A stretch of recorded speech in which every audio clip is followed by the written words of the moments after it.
आओ शुरू करै छी विदेह तिरहुत्य भूमि तिरहुत आ मिथिला नाम से प्रसिद्ध ई मिथिला राज्य के इतिहास। कच्छ के रण से एकटा गुरु आ एकटा शिष्य, गुरु के नाम गौतम रहुगण आ शिष्य माधव विदेह कच्छ के रण से प्रस्थान केलखिन एकटा एहन जगह के खोज में जे स्वर्ग से सुंदर रहो आ जकर जमीन एतेक उपजाऊ रहो जे अकाल के कोनो संभावना तक नहीं। अपन यात्रा में विदेह आ हुनकर गुरु सबसे पहले इलाहाबाद पहुंचल। इलाहाबाद से बनारसी गेला।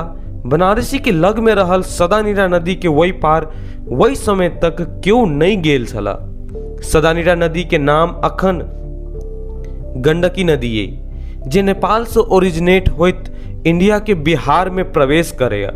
बस यही गंडकी नदी पार कऽ माधव विदेह एलखिन आई सुंदर धाम के नाम पड़ल विदेह राज्य।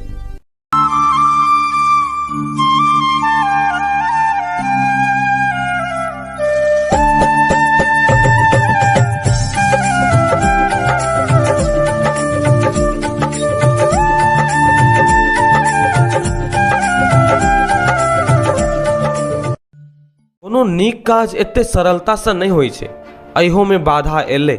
ई नदी पार करऽ से पहले बनारस के लोग सब हिनका रोकने छलखिन, ई कहि कऽ जे नदी के वही साइड जे केओ जेतै से विलुप्त भ जेतै, से मरि जेतै, इंग्लिश में डीजेनरेट भ जेतै। ई बात सब कह के पाछा बनारस के लोग सब के एकटा मानसिकता छलै ताकि दोसर कोनो कम्युनिटी एतऽ बसोबास नहीं कर सको।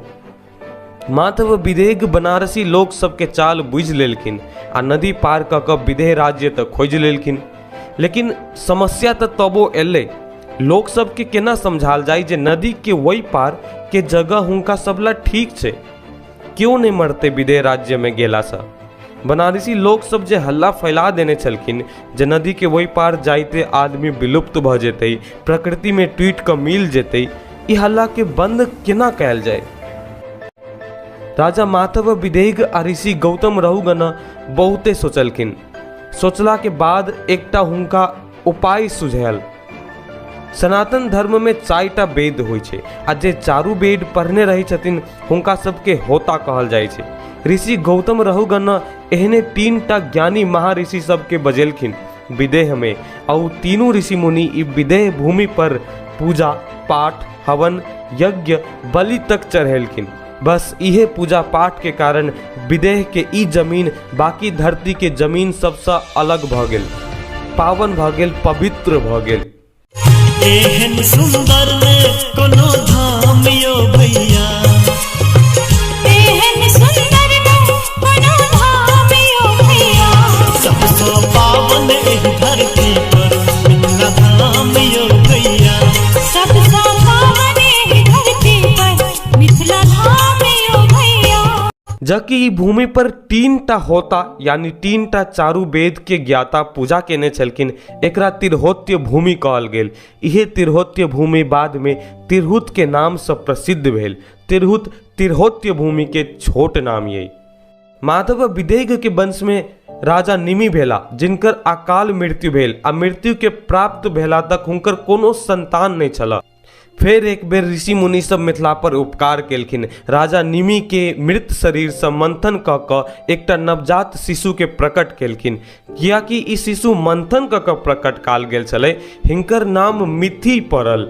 आ कियाकि ई अपन पिता के शरीर से आयल छथिन तही दुआरे हिनका जनक के उपाधि भेटल। जनक के मतलब होइ छै टू जेनरेट।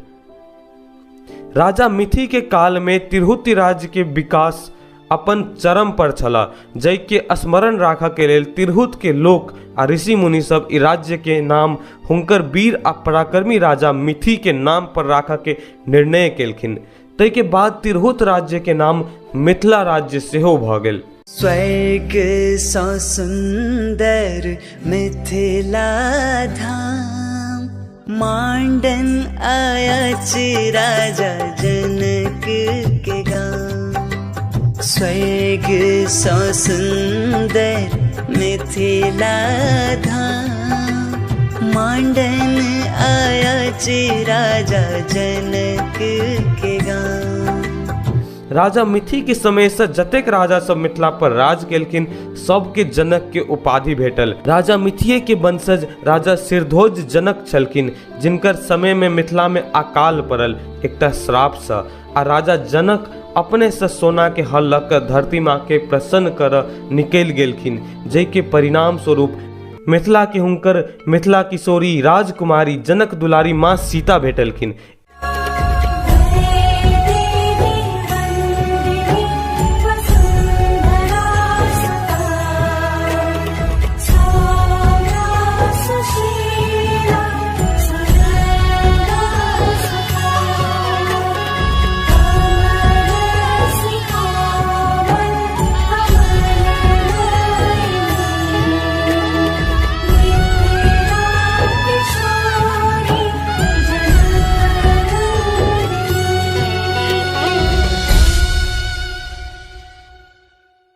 ई पूरा इतिहास वैदिक काल के मिथिला के इतिहास से, एहि के बादो के इतिहास से।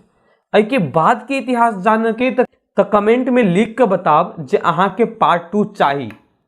आ हमरा नहीं लगे जे इहो वीडियो हमर रेगुलर वीडियो सब जका 100-150 व्यूज डिजर्व करे छे। तो प्लीज रिक्वेस्ट करे छे जे अगर अहाँ से होई तो प्लीज वीडियो शेयर कर